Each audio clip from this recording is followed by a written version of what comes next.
दिनों के बाद ये राहुल जी को भी और राहुल जी के बाद जनता को और ईवीएम को भी गालियां देंगे। इनका क्या होता है, हम साथ साथ ऐसे शुरू होता है, फिर होता है कभी हाँ कभी ना, फिर होता है अकेले हम अकेले तो हम आपके है कौन, ये होने वाला है। और देखिए कल इनके 9 विधायक भाग गए, हिमाचल में जो घटनाक्रम हुआ वो देखिए, और ये दूसरों के घर में ताक झाक कर रहे। बताइए, मतलब अपना घर सुरक्षित रखिए। पूजा पाल क्या उनको क्या प्रभावित कर दिया क्या?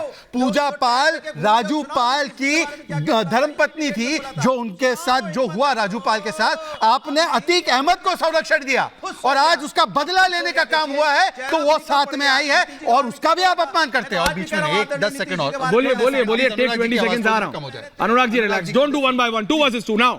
देखिए सच की आवाज आने दीजिए ना अनुराग जी, आपके शब्दों में। मैं केवल एक ही चीज, देखिए शरद जी को मैं एक जवाब देना चाहता हूं। अच्छा शरद प्रधान जी ले आइए शरद जी को। शरद जी ने तो अभी कुछ अपना पॉलिटिकल एनालिसिस किया है, मुझे बोलना जरूरी है। शरद जी को, शरद जी, अच्छा शरद जी बोलिए। लाई आ गए शरद जी, बोलिए। ऐसा है शरद जी, आपको मैं सराखों पर रखता हूं, आपके ज्ञान को सराखों पर रखता हूं। आपको यहां पर बीजेपी चैनल नजर आए, ठीक है, पर जब पत्रकार एक दिन पत्रकार और अगले दिन राज्यसभा सांसद बन जाए और संदेश खाली पर उसकी बोलती बंद हो जाए और यहां के पत्रकार को संतोपान को गिरफ्तार किया जाए, तब आप जैसे पत्रकारों ने कितनी बार संतोपान के लिए या संदेश खाली के लिए ट्वीट किया? जरा ट्वीट दिखाना अभी मुझे। जब एक पत्रकार अगले दिन जाकर पार्टी का टिकट लेकर प्रवक्तागिरी शुरू कर दे, तब कितने प्रवक्ताओं को और कितने पार्टियों को आपने ये नसीहत दी, जरा बताना। और 2 बेडरूम के घर ले लेकर जो पत्रकारिता की कलम बेचे, वो आपके ओपिनियन में कौन सा पत्रकार है? जरा शरद प्रधान जी कायदे से बताना, विस्तार से बताना कि कोई पत्रकार जेल जाता है रिपोर्टिंग के लिए और कोई राज्यसभा जाता है चाटुकारिता करने के लिए। शरद प्रधान जी अपने इस पत्रकारिता के ज्ञान का जरा कीजिए जरा भाई। ओके आपकी पत्रकारिता का हमको पता है और उसका motivation. Sanjeev Jha also on है। अनुराग प्लीज रिलैक्स। अनुराग आप नहीं है इस डिबेट में। अनुराग प्लीज रिलैक्स, अभी वो शरद जी से बात कर रहे हैं, प्लीज रिलैक्स। शरद प्रधान, विजय त्रिवेदी, आपके भाषण पे ताली। अच्छा बहुत अच्छी बात है। ताली तो आप बजा रहे थे जब अखिलेश सत्ता में थे, तब आप ताली ही बजा रहे थे। तब आपको ये नहीं दिखा कि बदायूं में क्या हुआ, तब आपको ये नहीं दिखा और अतीक का क्या राज रहा, तब आपको क्या याद रहा? शहजाद डीरेल हो जाए, Shehzad debate. Okay relax. Sharad ji, Anurag Bhadauria calm down, अनुराग भदौरिया काम डाउन, अनुराग भदौरिया काम डाउन, अनुराग भदौरिया काम डाउन। शरद जी आपको पॉलिटिकल एनालिसिस इनिशियली एसपी है शरद प्रधान जी, रिलैक्स। अब बोलिए। अच्छा पर्सनली शरद जी आपके पॉलिटिकल एनालिसिस के लिए बुलाया। आप मुझे बताइए, राहुल गांधी, अखिलेश यादव, अरविंद केजरीवाल एक साथ आ नहीं पा रहे, मोदी को कैसे हराएंगे? इनको तनख्वाह, इनकी तनख्वाह कम नहीं हो जाएगी। शरद जी सवाल पूछ रहा हूं। मोदी को बिल्कुल, शरद जी इसलिए हराना मुश्किल है क्योंकि लेवल प्लेइंग फील्ड नहीं है। बोलने देंगे आप कि नहीं मानते मुझे? हैं? आप बोलिए सर, बोलिए। If you don't let me speak I am going. अरे आप ही तो बोल रहे हैं, और कौन बोल रहा है? तो मैं मोदी को हराना इस देश, वो डिले है सर, इसलिए हो रहा है। मैं बोलूं कि नहीं? प्लीज, डिले है सर 5 सेकंड का, इसलिए दिक्कत हो रही है, बोलिए। मैं ये कह रहा हूं कि मोदी को हराना इसलिए मुश्किल नहीं है कि मोदी की पॉपुलैरिटी बहुत है। मोदी को हराना इसलिए मुश्किल है कि लेवल प्लेइंग फील्ड नहीं है। इलेक्टोरल बॉन्ड्स मोदी जी सब खा गए, उनकी पार्टी खा गई। जितने नाजायज काम यहां बीजेपी कर रही है, अच्छा। उनके कोई किसी तरीके की जांच नहीं होती है। चोर यहां सिर्फ ऑपोजिशन वाले हैं। आज तक कभी ये सुना है? इसको कहते हैं डेमोक्रेसी।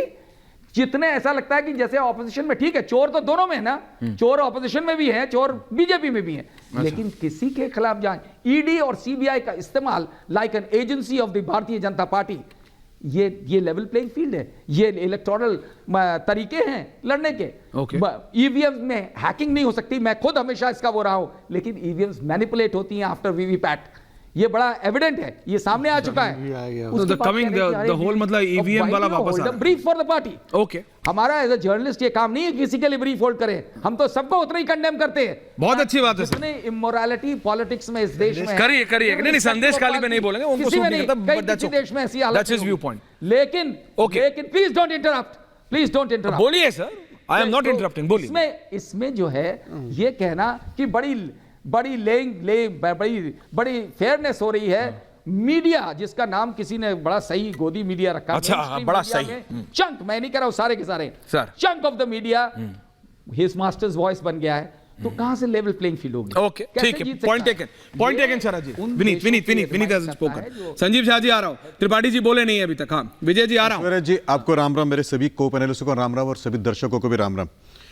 डिबेट के 30 मिनट के बाद मुझे लगता है कि एक विषय मुझे बताना पड़ेगा कि संजीव झा जी को आज मैंने सुना, आम आदमी पार्टी के जो संजीव झा से बात कर रहे हैं प्रवक्ता है, और अरविंद केजरीवाल के बारे में आज मैं एक बात कहूंगा। कंसिस्टेंट आदमी है, जिसको हिंदी में कहते हैं सुसंगत। जो बात करते हैं वो हर बार वही बात करते रहते हैं। देखिए ना, माफ़ी मांगी तो पहले नितिन गडकरी जी से मांगी, उसके बाद माफ़ी मांगी तो अरुण जेटली जी से मांगी, और फिलहाल में उन्होंने विकास जी से भी माफ़ी मांगी। यानी ये क्या करते हैं, आरोप लगाते हैं, गलतियां करते हैं, फिर जाके कोर्ट में माफ़ी मांगते हैं। सुसंगत है, कंसिस्टेंटली करते हैं। कंसिस्टेंटली क्या करते हैं, सबसे लड़ते हैं। तीनों एलजी से लड़े, पहले एलजी से भी लड़े, दूसरे एलजी से भी लड़े, और आज के एलजी से भी लड़े, नौकरशाहों से लड़े, फिर उसके बाद में विरोधी पक्ष जो है वहां पे दिल्ली में बीजेपी, उससे भी लड़े, मीडिया से भी लड़े, ये सबसे लड़ते रहते हैं, डॉक्टरों से भी लड़े। और देखिए एक और कंसिस्टेंसी है केजरीवाल जी के अंदर, जो आरोप लगाया तो वो आरोप जिसके ऊपर लगाया उसके साथ दिया। लालू पे आरोप लगाया उसका साथ दिया, शरद पवार के ऊपर आरोप लगाया उसका साथ दिया, कांग्रेस पे आरोप लगाया उसका साथ दिया। यानी क्या कंसिस्टेंट आदमी है। आप एक बात बताइए संजीव झा जी, डीटीसी के घोटाले के बारे में कोई चर्चा है क्या? जल बोर्ड के घोटाले के बारे में कोई चर्चा क्या? यमुना को जो नाला बना दिया आपने उसके बारे में कोई चर्चा क्या? उसको तो साफ कर रहे थे, पंजाब क्या के नाला? युवकों को नशे की जो लत आपने लगाई उसके बारे में कोई चर्चा है क्या? बता दीजिए साहब। नहीं, उन्होंने तो कहा था कि नशा ओवरनाइट खत्म कर देंगे। आप क्या कह रहे हैं, उन्होंने नशा लगा दिया, बढ़ा दिया है? नहीं वो तो कह रहे थे खत्म कर दिया। संजीव झा जवाब दे रहे हैं। अच्छा ठीक है, विनीत का जवाब दे संजीव झा जी। त्रिपाठी जी इसके बाद सीधा आपके पास आ रहा हूं। संजीव झा जी मेरा ज्ञानवर्धन। ओके संजीव झा। देखिए मैं बिल्कुल जवाब दूंगा। पहले चूंकि शहजाद ने एक वीडियो प्ले किया था, तो मैं भी चूंकि वीडियो प्ले को ऐसी आदत डाली है शहजाद ने, तो पहले मैं भी एक वीडियो प्ले करके शहजाद सुना का देता ये हूं। सबसे ऐसी गलत आदत डाली है कि नौकरियों की दर इतनी गिरे, कि 20 महीने से एक्सपोर्ट्स की दर इतनी गिरे, कि जो इन्होंने भी किसानों चला को दी। वादा किया किसी था को कुछ मोदी समझ जी नहीं ने आएगा। 50% वीडियो वर्सेस वीडियो हो रहा है के देंगे, मैं तो उसी परेशान वादे हूँ की खिलाफवर्जी कर तो मैं आजकल एंकर बनने से पहले स्कूल में क्लास टीचर बनने की ट्रेनिंग लेनी चाहिए, मैं बता रहा हूं आपको। हाँ नहीं, चूंकि ऐसे शहजाद के सैकड़े वीडियो दिखा देंगे जिसमें इन्होंने कहा था कि मोदी जुमलेबाज है, अच्छा, मोदी टॉप किसानों पॉइंट के पे आ जाते हैं, पॉइंट नहीं दिया, अमित शाह नकली हिंदू है, ये तमाम चीजें इन्होंने कहा। इससे आप इलेक्शन थोड़ी जीतेंगे। शहजाद जब आप बोले वो नहीं बोल रहे थे, आपने वीडियो चलाया वो नहीं बोल रहे थे। जो सज्जन अभी दूसरे सज्जन कौन थे मैं नहीं जानता, बातें कर रहे थे। एक बात समझिए आप कि आज अरविंद केजरीवाल विनीत गोयन का बोल रहे थे, लगातार 3 बार मैसिव मैंडेट से चुनाव जिताया, और इसलिए जिताया क्योंकि दिल्ली की जनता को उन्होंने शिक्षा दिया, स्वास्थ्य दिया। आज दिल्ली सबसे कम इन्फ्लेशन है, दिल्ली में सबसे ज्यादा है, तो दिल्ली की जनता के लिए काम किया। और हमें लगता है कि देश में भी अगर देश को आगे बढ़ाना है, देश को अच्छी शिक्षा की जरूरत है, देश को अच्छे स्वास्थ्य की सुविधा की जरूरत है, देश को रोजगार की जरूरत है, देश को महंगाई से निजात दिलाने की जरूरत है। और तीसरी बात, एक बात जो मैं पहले कह रहा था, देखिए अभी बाकी पत्रकार जो कह रहे थे जब लेवल प्लेइंग फील्ड की बात होती है, तो एक बात समझिए आप कि लगातार 5 साल से मोदी जी में सरकार में है, और केवल अपोजिशन के जो लोग उनको चुनौती दे रहे हैं वो तो जेल में हैं।